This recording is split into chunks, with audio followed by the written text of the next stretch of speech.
Ganyan pala yan. Wala pa yung buhok. Ang cute. Ang cute.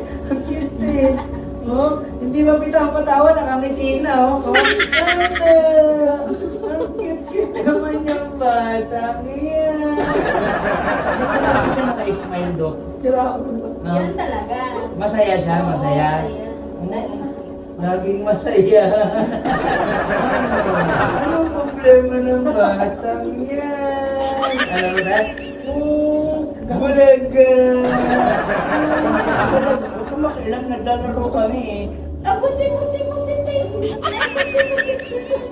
Ang galing ganyan pala yan.